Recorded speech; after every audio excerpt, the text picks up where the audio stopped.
Durante casi 50 años disfrutó de un poder sin parangón. Hoover era un icono. Como director del FBI, J. Edgar Hoover sabía todo lo que los demás no querían que se supiera. Hoover era consciente de que la información es el poder, por eso conservó los archivos secretos. Archivos tan escandalosos que todo Washington lo temía. Se jactaba de saber secretos sobre políticos y otros funcionarios públicos que podía utilizar como arma. Pero en este desesperado juego de secretos y mentiras, J. Edgar Hoover fue tanto cazador como presa. Se creía intocable, que nadie podía meterse con él, pero se equivocó. La explosiva vida privada escondida tras su personaje público estuvo a punto de acabar con él. Tenía dos principales problemas. El primero, que era adicto al juego, y el segundo, su flagrante homosexualidad. A continuación, la verdad se revela y profundiza en los secretos de J. Edgar Hoover. Secretos de la historia. Los secretos de J. Edgar Hoover. J. Edgar Hoover era uno de los grandes. Personificaba la integridad, personificaba el honor, personificaba el coraje, personificaba la lealtad. En mayo de 1972, fue encontrado muerto en el suelo de su habitación en Washington. La grandeza de Hoover permanecerá unida para siempre en la de la organización que él creó y a cuya construcción dedicó toda su vida. Cuando llegaron los de la funeraria, encontraron la casa invadida de hombres de traje no identificados, registrándola de arriba a abajo. Esto marca el fin de una era.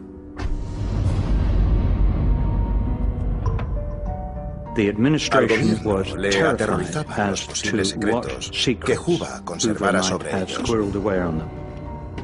J. Edgar Hoover construyó un imperio dentro de la administración estadounidense, un imperio cimentado sobre la información. Durante cerca de 50 años, Hoover fue un personaje que desbordó la realidad, más famoso que las estrellas de cine y más poderoso quizá que los propios presidentes. Pero Hoover era un hombre que trataba con secretos oscuros y que albergaba los suyos propios. Ahora, décadas después de su muerte, y gracias a la desclasificación de los que fueran archivos confidenciales, los historiadores e investigadores criminales empiezan a encajar las piezas del rompecabezas de la vida secreta del padre del moderno FBI.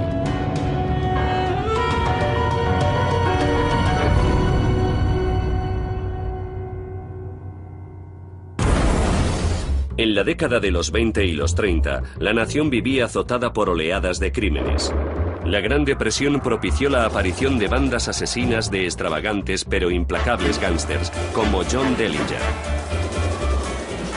Dillinger era un atracador de bancos. Tenía garbo, estilo, no sé, saltaba al mostrador y se quitaba el sombrero ante el cajero mientras robaba. Era un personaje que cautivaba la imaginación del público en cierta medida. Este peligroso enemigo público ha saltado la fama como un héroe de Lampa y eso pone en marcha la rueda de la justicia que chirría en busca de venganza. 500.000 de estos panfletos de Se Busca se dispersan a los 4 vientos. Delincuentes como Dillinger, Machine Gun Kelly y Babyface Nelson se hicieron a tiros con pequeñas ciudades de todo el país. La policía se vio impotente. La única agencia para la seguridad a la que podían recurrir era una diminuta oficina del Departamento de Justicia. Era un trabajo político. Si conocías a un congresista o a cualquiera influyente, conseguías un trabajo en la oficina, o si conocías a un senador o lo que fuera. Cuando se creó el FBI, se concibió como agencia de investigación federal sin competencia para arrestar ni nada de eso. El problema de la policía no era solo su impotencia, sino su mala reputación. Durante la Primera Guerra Mundial y los años de la posguerra, hubo una serie de escándalos que implicaban a la oficina y que tenían que ver con el perfil de los propios agentes. La imagen más común era la del agente corrupto de la época de la prohibición o la del policía memo de las películas mudas. En respuesta a las críticas sobre la vergonzosa oficina, el fiscal general del Estado expulsó a su director en 1924. En su lugar, nombró a un ambicioso joven de Washington llamado John Edgar Hoover. Hoover se sirvió de todas las influencias que tenía en Washington para conseguir el trabajo. Al principio el puesto era como director interino, pero Hoover necesitó poco tiempo para superar la prueba y demostrar que era el hombre ideal para el cargo. Aún no contaba con 30 años, pero el trabajo parecía hecho a su medida. Juba representaba la catarsis que necesitaban en la oficina, pero su llegada significó también la imposición de normas muy estrictas destinadas a crear una nueva imagen de agente honrado, un individuo sin tacha. Como resultado de todas esas normas, surgió una organización sometida a un estricto control. A los 10 años, Juba y su modernizada fuerza de lucha contra el crimen habían matado o capturado a los gángsters más buscados del país, incluido el enemigo público número 1, John Dellinger. El joven jefe del FBI estaba en el foco de todas las miradas. Había adquirido rango de estrella. En la imaginación de los estadounidenses surgía un nuevo icono: los agentes del FBI de Juba, reemplazando a los antiheroicos gángsters. Los agentes del FBI en la escena del asesinato. Un caso experimental en el laboratorio para la detección del crimen. La imagen de la oficina cambió radicalmente. El agente del FBI era alguien capaz de luchar con los puños y utilizar el cerebro para resolver las investigaciones criminales. La oficina estaba también equipada con un laboratorio de alta tecnología y un registro con las identificaciones de todos los criminales conocidos del país. Juba se sirvió de su nueva influencia política para convertir al FBI en el mejor cuerpo de seguridad del mundo. Por supuesto, a la cabeza de todo, el agente número 1 del mundo, J. Edgar Hoover. Pero la nueva imagen del FBI no llegó por casualidad. Juba tenía un departamento de relaciones públicas más dotado que el de cualquier actor o actriz de Hollywood. Su trabajo consistía en no dejar que pasara un solo día sin que el nombre del FBI y el de Juba aparecieran en los periódicos. Era la oficina de investigación de Juba. Tenía un departamento entero, llamado División de Registro de Criminales, que debería haberse llamado Departamento de Publicidad de Juba. Si el objetivo final era mejorar la imagen del FBI, la estrategia estaba clara. La oficina sería sinónimo de un hombre, J. Edgar Hoover. Controlaba la prensa, las reglas del juego con la prensa. Tú les filtras algo y ellos quedan en deuda contigo, por tanto no lo critican. Todo el mundo creía a J. Edgar asombroso. J. Edgar Hoover era como, no sé, como el mismísimo Dios. Quiero hacer hincapié en que el FBI es una agencia tan cercana al ciudadano como el teléfono más próximo.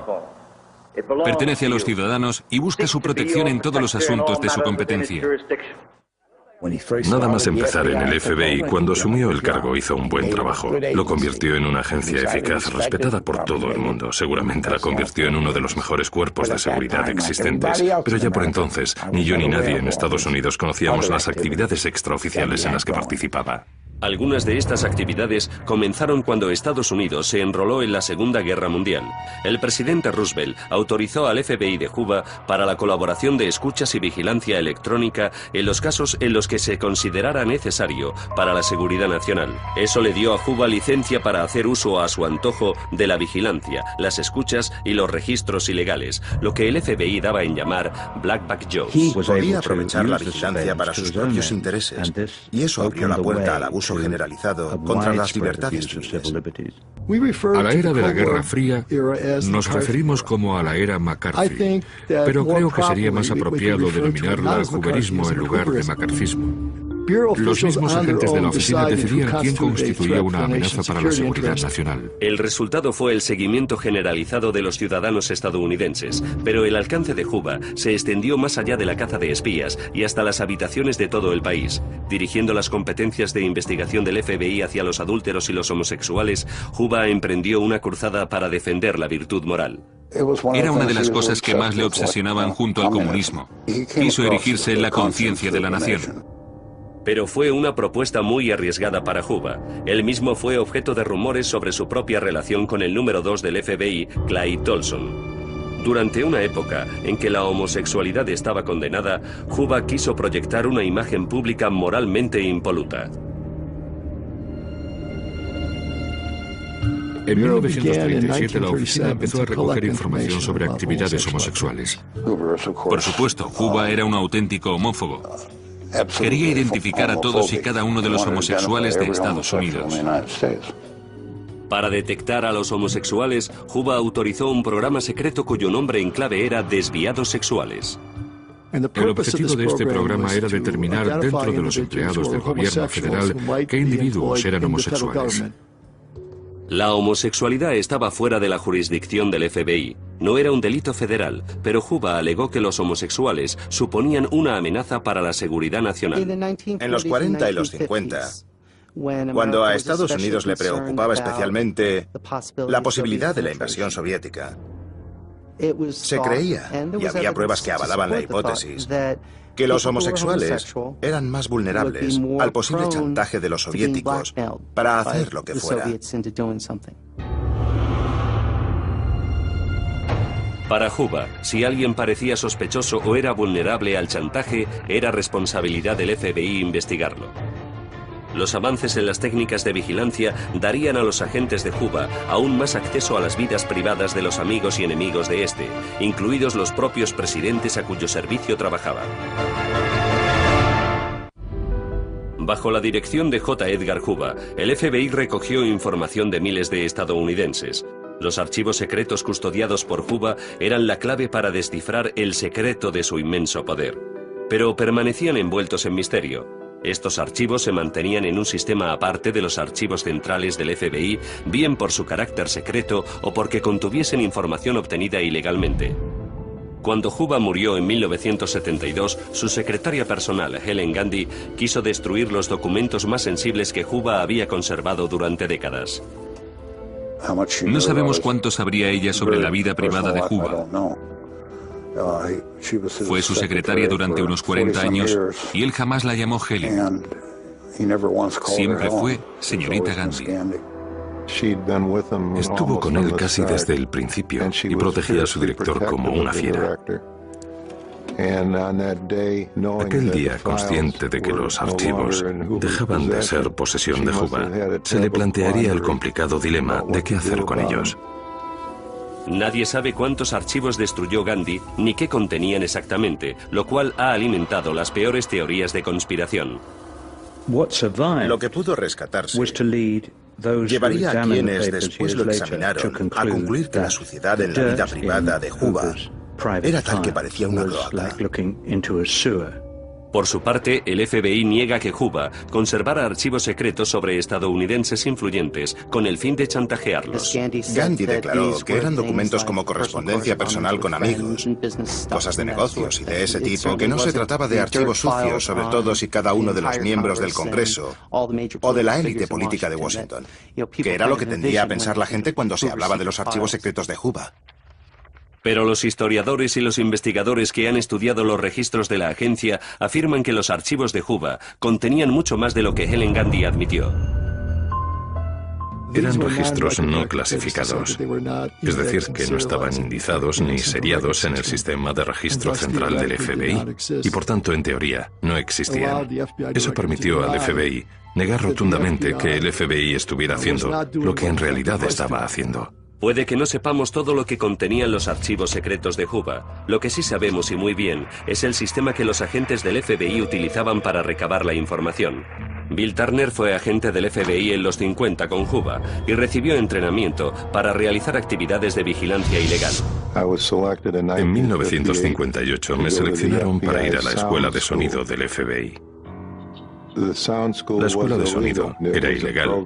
Respondía a un programa destinado a formar en el arte y el oficio de colocación de micrófonos, escuchas y allanamientos de morada. Hoover utilizaba estos métodos porque eran la forma más rápida de conseguir información que no podía obtener de otra manera.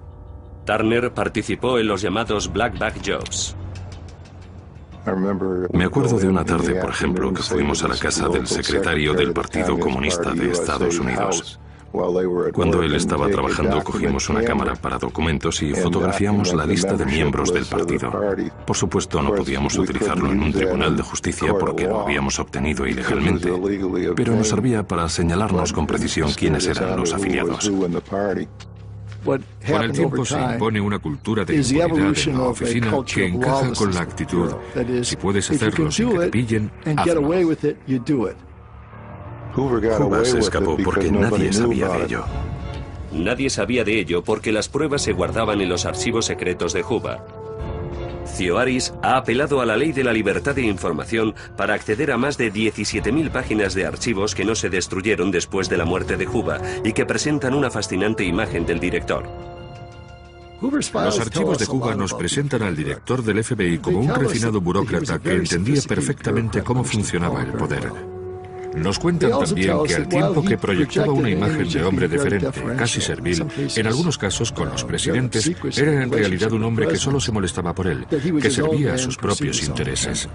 La agenda de Juba siempre se centró en aumentar el poder del FBI y mantener su propia influencia dentro de la agencia. Pero esa agenda no siempre coincidía con la de los presidentes para quienes trabajaba. Dejemos que el mundo avance, para amigos y enemigos. Pasemos la antorcha a la nueva generación de estadounidenses. En 1960, mientras J. Edgar Hoover a sus 65 años se acercaba a la edad de jubilación obligatoria, John F. Kennedy, de 43, era elegido presidente. Ahora Hoover tendría que informar directamente al hermano pequeño del presidente, Robert, el fiscal general.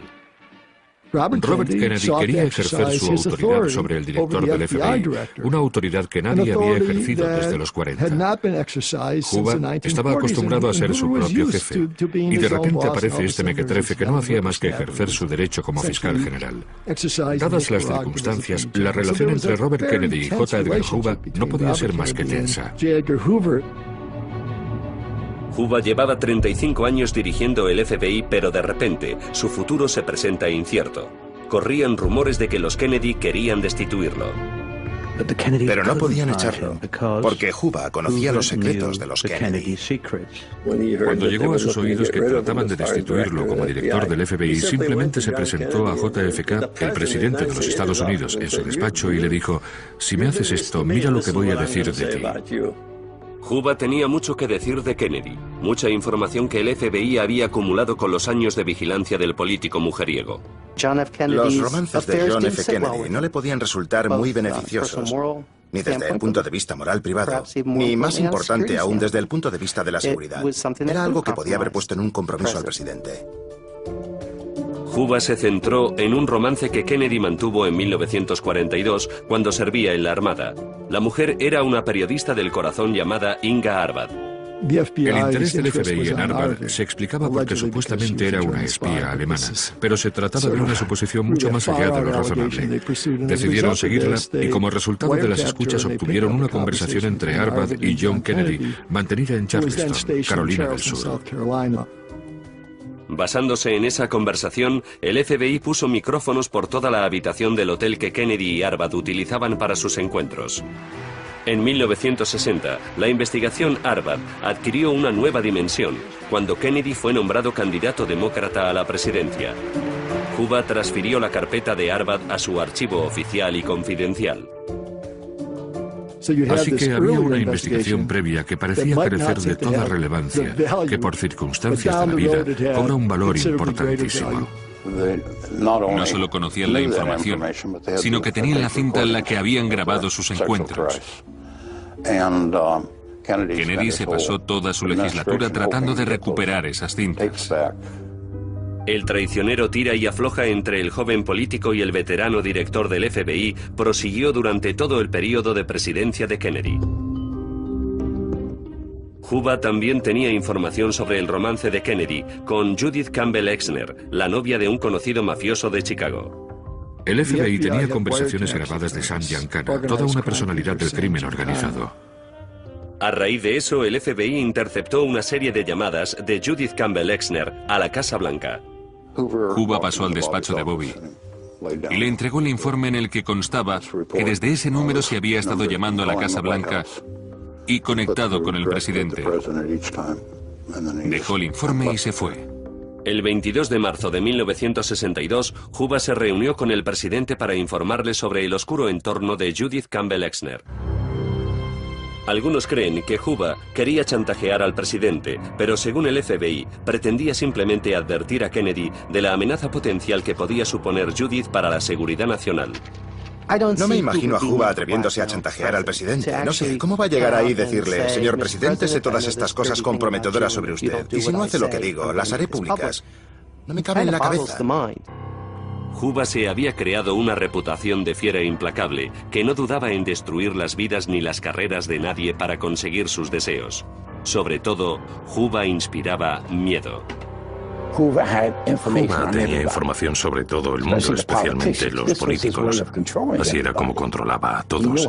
Sabía cómo hacerlo, era un experto en la materia. Había hecho de la recopilación de cotilleos un negocio de modo que nadie quería vérselas con él, porque temían que el FBI iniciase una investigación contra ellos que los convirtiera en vulnerables. Juba se limitaba a aprovecharse de sus debilidades. Tenía sus esqueletos en el armario.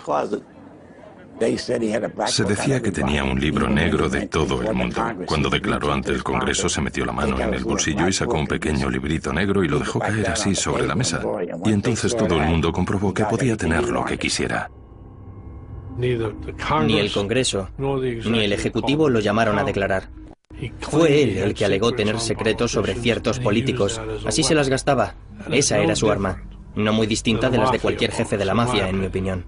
La moneda de cambio que utilizaba Juba era la información privada que la gente quería mantener oculta. Pero el FBI no era la única organización que sabía cómo sacar partido a los secretos. Juba tenía que enfrentarse a un potente enemigo que tenía secretos que, de saberse, hubieran acabado con él.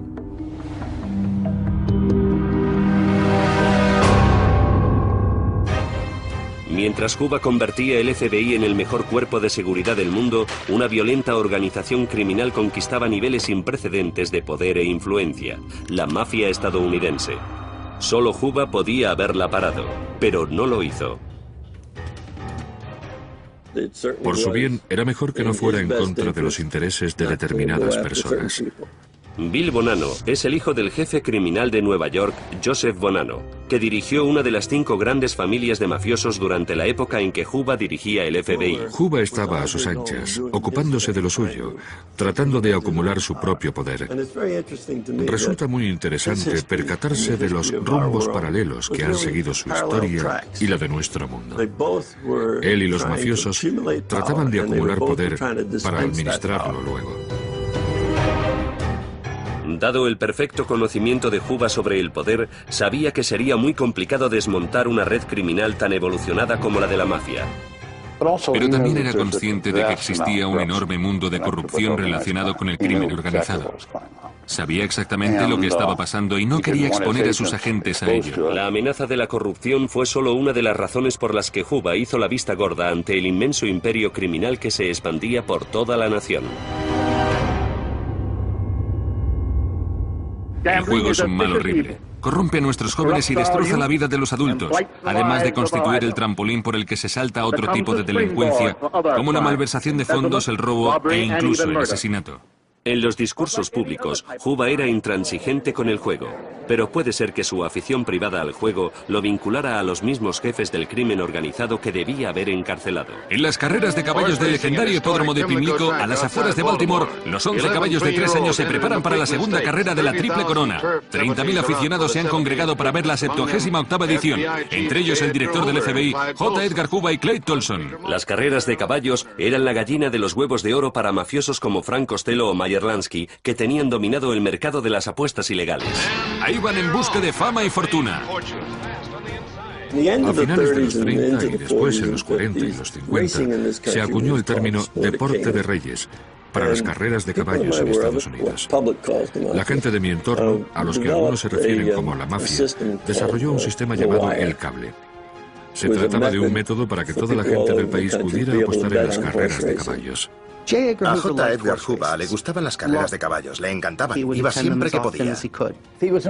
Si estaba en Florida y querías dar con él, al hipódromo. Si estaba en Nueva York y necesitabas encontrarlo, al hipódromo, allí estaba. Era un jugador nato, en serio. Estaba enfermo, igual que un alcohólico.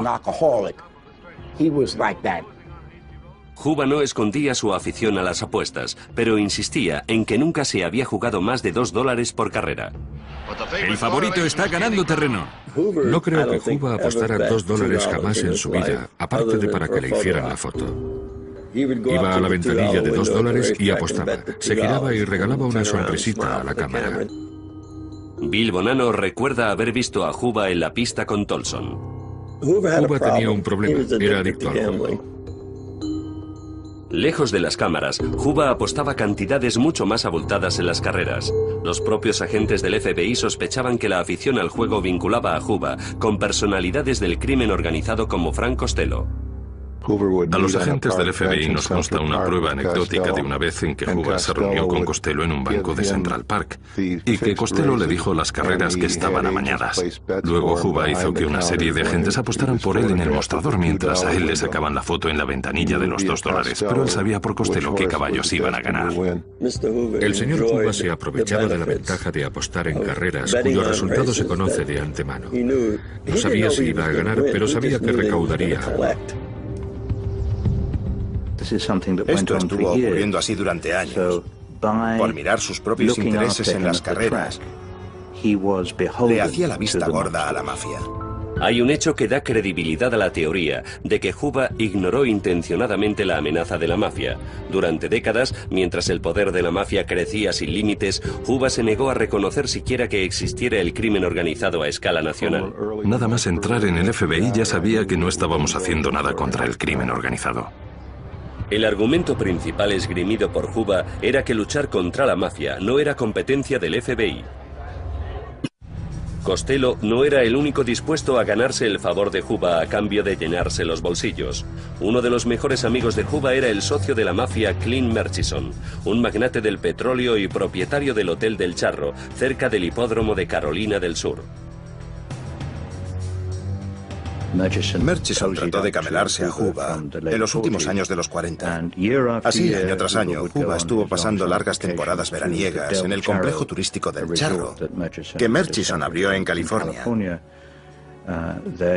y donde dice que no pagaba nada.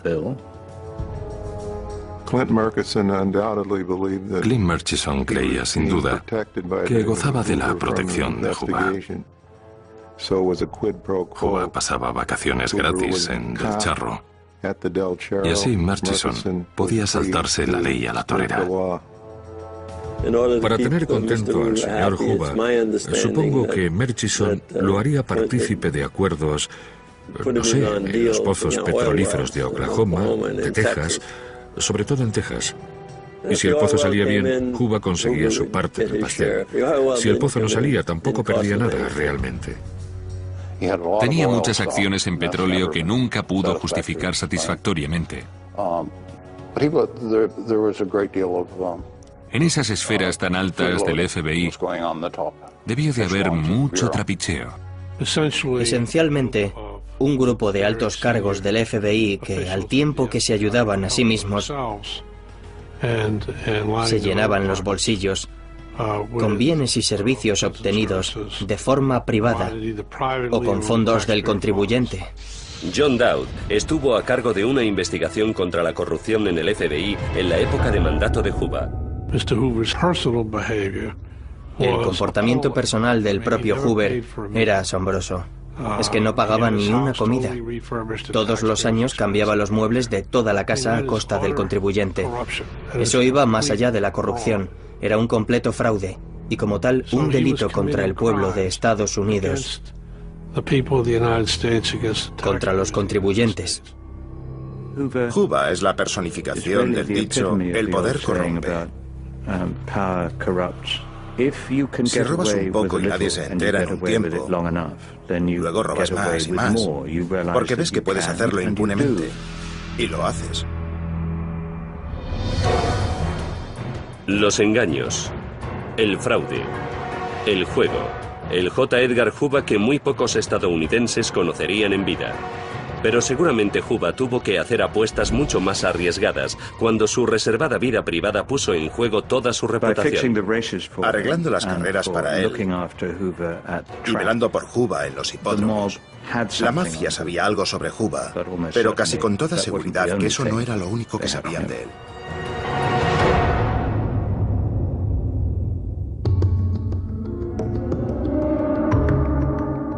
A pesar de la popularidad de Hoover, los estadounidenses apenas sabían nada del hombre que había detrás de aquel personaje público. El lado oscuro del jefe del FBI podía esconder secretos mucho más perjudiciales para él que su afición al juego o sus relaciones con la mafia. A pesar de su imagen de tipo duro, Hoover no era en absoluto un mujeriego. Desde finales de los 30, a Hoover empieza a vérsele con el hombre que se convertiría en su compañía masculina constante para el resto de su vida. Era Clyde Tolson. Huba y Tolson se conocían desde los 20, cuando Huba lo contrató para el FBI. Tolson había impresionado a Huba y su ascenso en la oficina no se hizo esperar. Tolson se convirtió en su compañero inseparable, tanto como amigo, pero también en la oficina. Era su mano derecha, su brazo ejecutor, el que llevaba a cabo todas sus órdenes.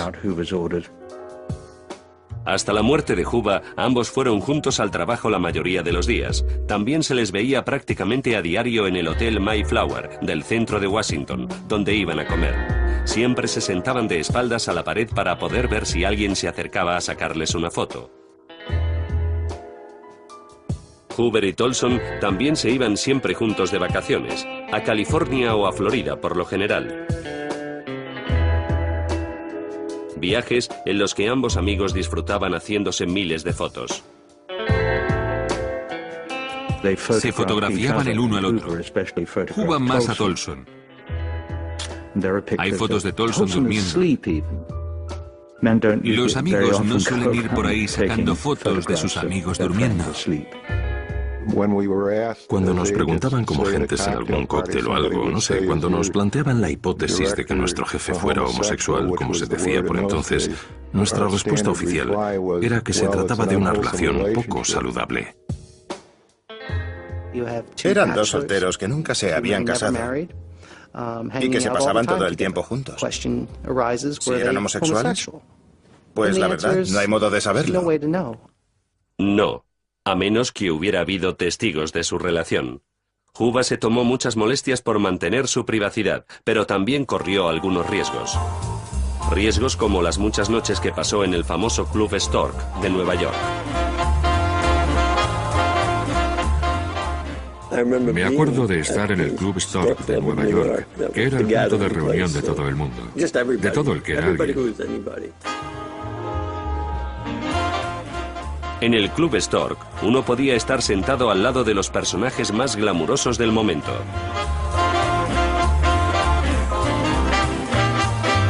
Pero también era un lugar peligroso para J. Edgar Hoover. El club estaba dirigido por un excontrabandista con vínculos muy estrechos con la mafia y en particular con Frank Costello, conocido como el primer ministro de Lampa.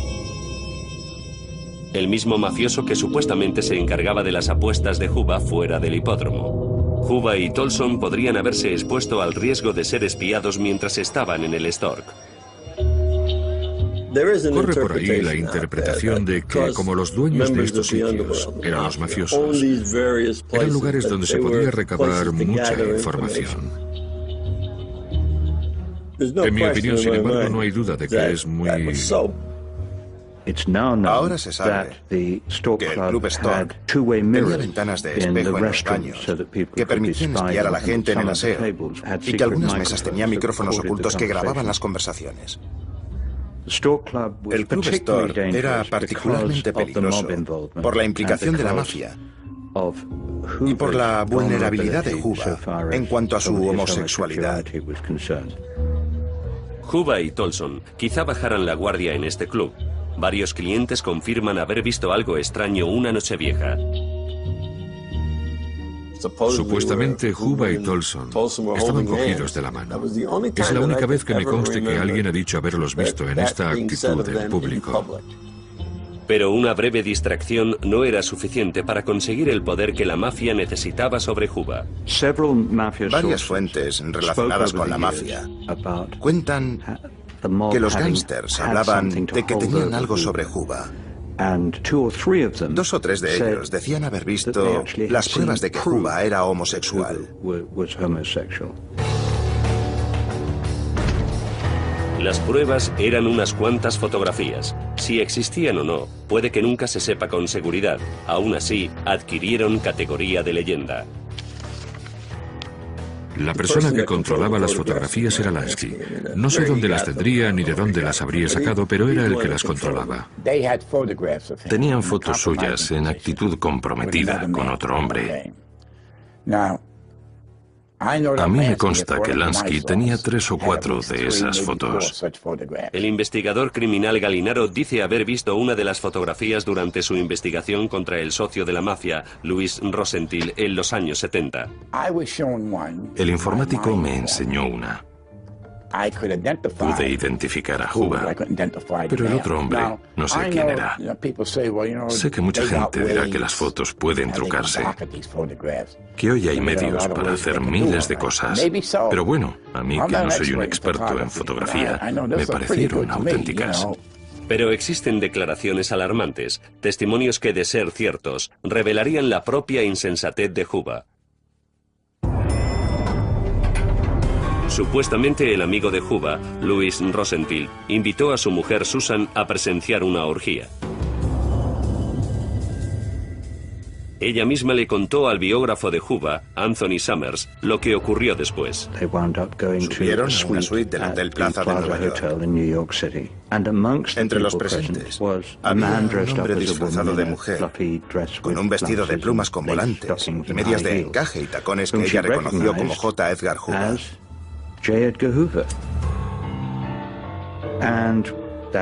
Esa noche, dos chicos de unos 19 años fueron llamados a la habitación para practicar juegos sexuales con el director del FBI, ataviado de mujer. En la foto que yo vi estaba vestido de drag, de pie, en la habitación, con una peluca y un vestido negro de volantes. Me acuerdo perfectamente. Llevaba medias de red y tacones altos, y no me cabe duda alguna de que era nuestro querido Juba. Los defensores de Juba dicen que estas descabelladas historias son pura ficción. Existen múltiples historias obscenas sobre Juba. Curiosamente, todas han aparecido después de su muerte. La de Juba con el vestido, desde luego, ha quedado como leyenda urbana. Si la mafia tenía fotos de Juba, podría haberlas sacado a la luz y destruido la reputación de Juba hace décadas. El valor de esas fotos y su impacto reside realmente en que nunca las ha visto nadie. Pero todo el mundo habla de ellas. Cada persona que habla de ellas añade un adorno de su propia cosecha. La pregunta que nadie ha podido responder es: ¿qué pasó? ¿Por qué Juba no arremetió contra la mafia cuando pudo hacerlo? Aunque siempre interviene un grado de especulación, creo que la mafia averiguó su tendencia sexual y ese dato les dio el control sobre él a partir de entonces y para siempre. El chantaje pudo ser uno de los motivos por los que Juba negara la existencia de la mafia durante décadas. Pero en 1957, un acontecimiento inesperado hizo imposible que Juba pudiera seguir girando la cara ante la mafia.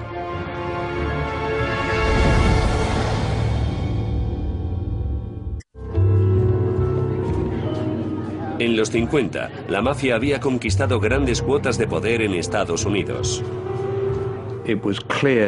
Para todo el que se tomaba la aplicación de la ley en serio, estaba claro que en Estados Unidos existía una cosa llamada mafia, que empezaba a ser un problema cada vez más grave, un cáncer para la sociedad estadounidense. Aún así, Juba actuaba como si no existiera. En noviembre de 1957, a escondidas de los cuerpos federales de seguridad, tuvo lugar una reunión en la ciudad de Apalachin, en Nueva York.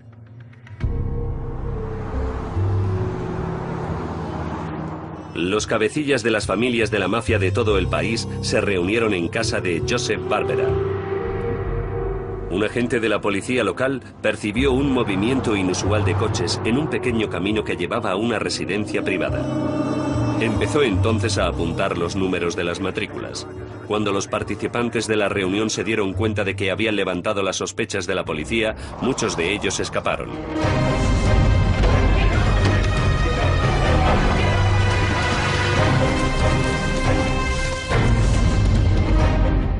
Parece que salieron corriendo en todas direcciones, según he oído. Algunos se escondieron en el bosque, pero 6 o 7 de ellos, los más listos, se quedaron en la casa. Aquella redada resultó crucial para fijar el objetivo y llamar la atención sobre aquello que los estadounidenses llamaban la mafia.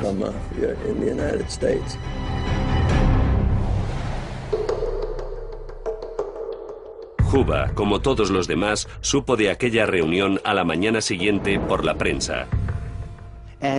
tanto por la prensa como por lo demás.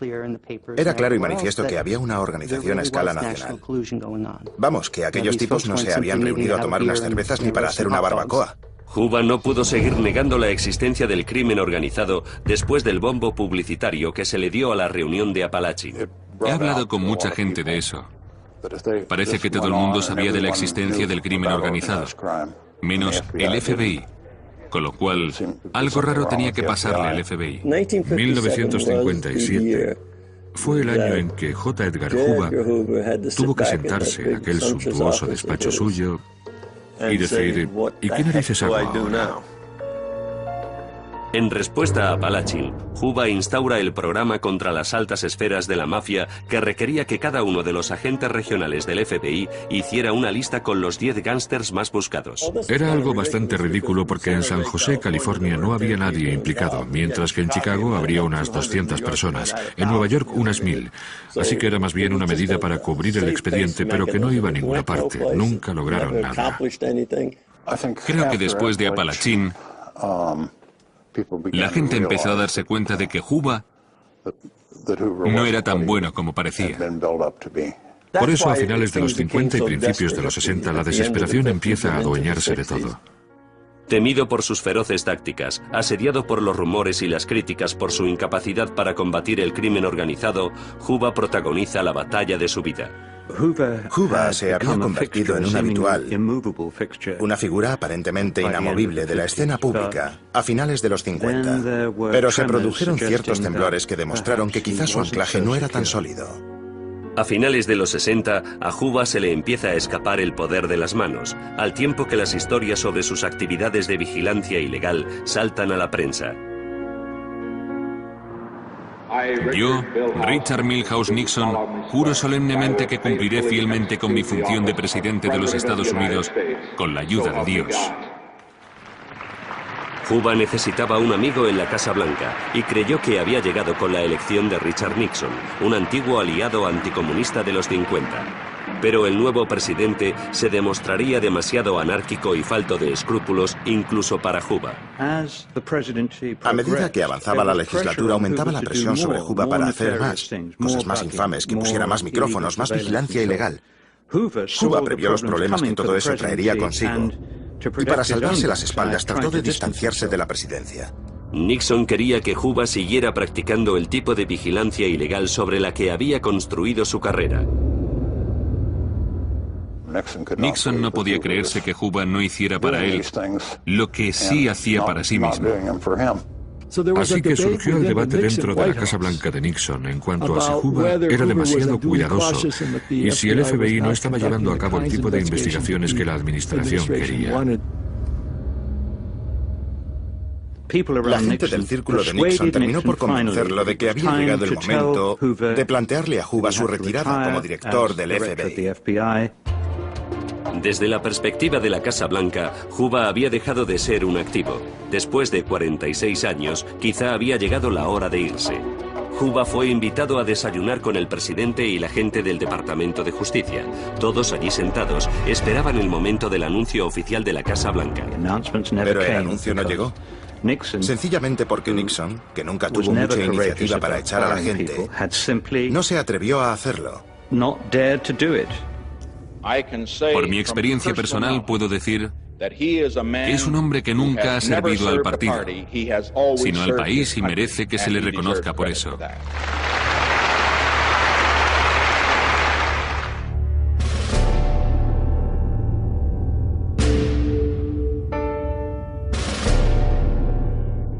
Juba murió en su casa en mayo de 1972, con Nixon aún en la presidencia. Después de casi medio siglo a la cabeza del FBI, su poder e influencia no tuvieron parangón. El temor a sus archivos sobrevivió al propio Juba y Nixon era el más preocupado de todos.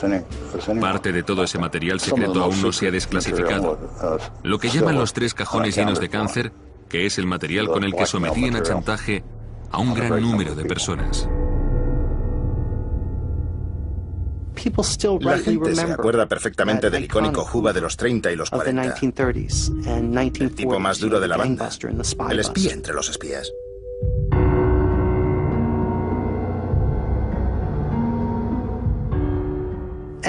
Si bien las sospechas recientes no han dejado de ennegrecer y afear esa reputación. Me asombra comprobar cuánta gente se ha abalanzado sobre Juba después de 1972. Me pregunto dónde estaban todos ellos antes. Fue un proceso de erosión paulatina. La gente empezó a pensar que quizá todo lo que les habían vendido durante tantos años sobre la infalibilidad y la perfección del FBI no era cierto. Lo que ha salido a la luz sobre los abusos de poder de Juba, sus ataques a las libertades civiles y la presión que ejercía contra los políticos ha empañado su reputación. Aún así, años después de su muerte, seguimos sabiendo muy poco sobre este hombre tan reservado. Cuando murió Juba, Tolson quedó como la viuda de hecho, públicamente y desde luego en privado. Juba había nombrado a Tolson ejecutor de su herencia y le dejó a él todo cuanto tenía. En el funeral de Juba, fue un apesadumbrado Clyde Tolson el que recibió la bandera que había cubierto el ataúd de su director. Muchos de los secretos de J. Edgar Hoover se fueron con él a la tumba, pero otros, los contenidos en los archivos secretos supervivientes, han empezado a saltar al ámbito del conocimiento público. No hay duda de que si Hoover siguiera vivo y se hubieran desclasificado todas esas investigaciones y esos archivos cuando hubiera dejado de ser director del FBI, lo hubieran cogido con las manos en la masa, porque ahí sí que había pruebas evidentes de sus abusos de poder. Obsesionado con el poder y atormentado por inquietantes secretos, J. Edgar Hoover estaba abocado a vivir una doble vida. Perseguidor del crimen y peón de la mafia. Cazador de espías y chantajeador. Héroe e hipócrita de Estados Unidos. Hoover será recordado por todo esto, si bien no es la forma en que el director más insigne del FBI hubiera querido ser recordado. Ahora, como palabras de despedida, le recuerdo el lema del legado del FBI: fidelidad, valentía e integridad. Espero que sean fieles a él como nosotros lo fuimos y que sean ejemplos de ello como nosotros tratamos de serlo. Gracias.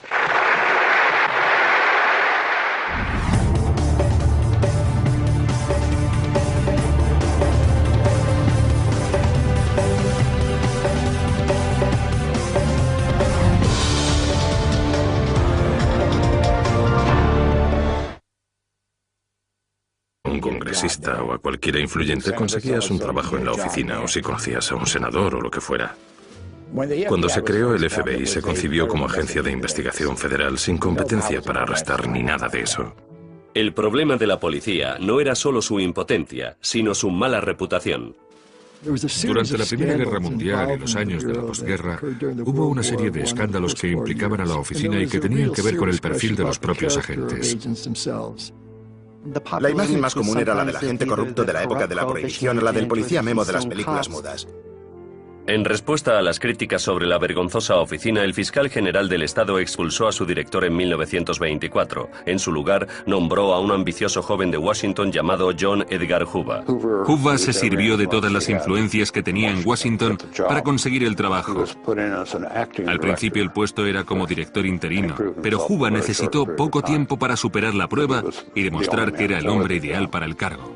Aún no contaba con 30 años, pero el trabajo parecía hecho a su medida. Hoover representaba la catarsis que necesitaban en la oficina, pero su llegada significó también la imposición de normas muy estrictas, destinadas a crear una nueva imagen de agente honrado, un individuo sin tacha. Como resultado de todas esas normas, surgió una organización sometida a un estricto control. A los 10 años, Hoover y su modernizada fuerza de lucha contra el crimen habían matado o capturado a los gángsters más buscados del país, incluido el enemigo público número 1, John Dellinger. El joven jefe del FBI estaba en el foco de todas las miradas. Había adquirido rango de estrella. En la imaginación de los estadounidenses surgía un nuevo icono: los agentes del FBI de Hoover, reemplazando a los antiheroicos gángsters.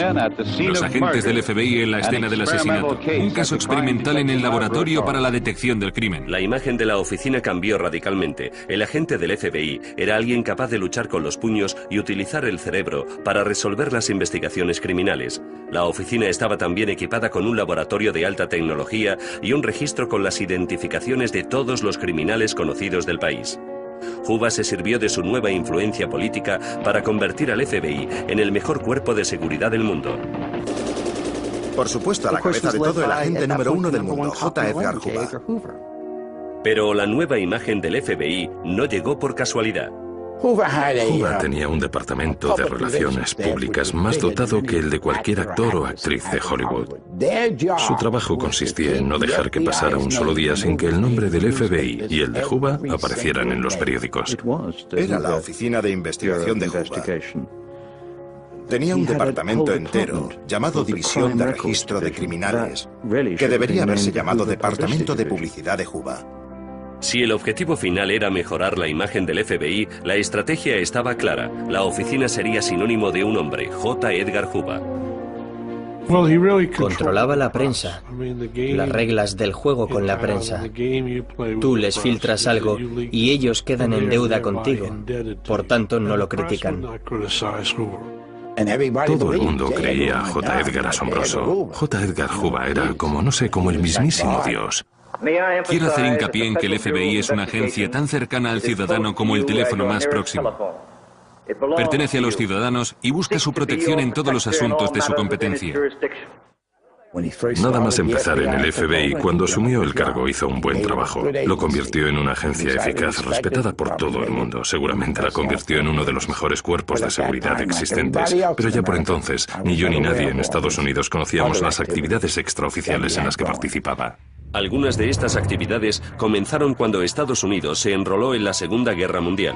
El presidente Roosevelt autorizó al FBI de Hoover para la colaboración de escuchas y vigilancia electrónica en los casos en los que se considerara necesario para la seguridad nacional. Eso le dio a Hoover licencia para hacer uso a su antojo de la vigilancia, las escuchas y los registros ilegales, lo que el FBI daba en llamar Black Bag Jobs.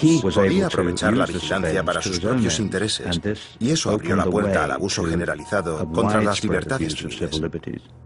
A la era de la Guerra Fría nos referimos como a la era McCarthy, pero creo que sería más apropiado denominarla hooverismo en lugar de macartismo. Los mismos agentes de la oficina decidían quién constituía una amenaza para la seguridad nacional. El resultado fue el seguimiento generalizado de los ciudadanos estadounidenses, pero el alcance de Hoover se extendió más allá de la caza de espías y hasta las habitaciones de todo el país. Dirigiendo las competencias de investigación del FBI hacia los adúlteros y los homosexuales, Hoover emprendió una cruzada para defender la virtud moral. Era una de las cosas que más le obsesionaban junto al comunismo. Quiso erigirse en la conciencia de la nación. Pero fue una propuesta muy arriesgada para Hoover. Él mismo fue objeto de rumores sobre su propia relación con el número 2 del FBI, Clyde Tolson.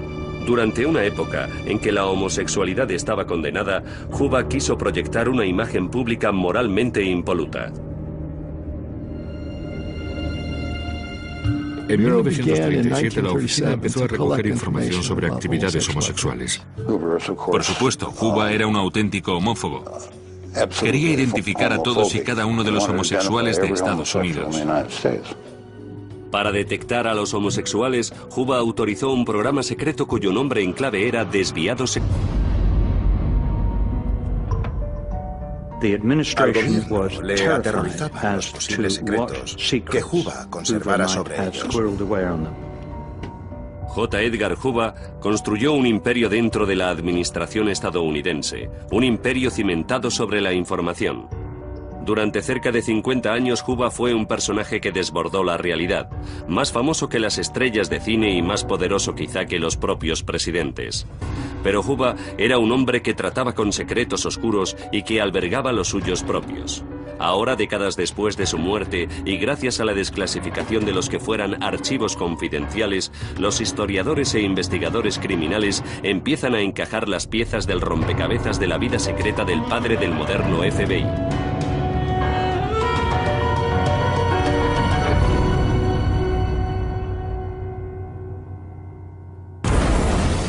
En la década de los 20 y los 30, la nación vivía azotada por oleadas de crímenes. La Gran Depresión propició la aparición de bandas asesinas de extravagantes pero implacables gángsters, como John Dillinger. Dillinger era un atracador de bancos. Tenía garbo, estilo, no sé, saltaba al mostrador y se quitaba el sombrero ante el cajero mientras robaba.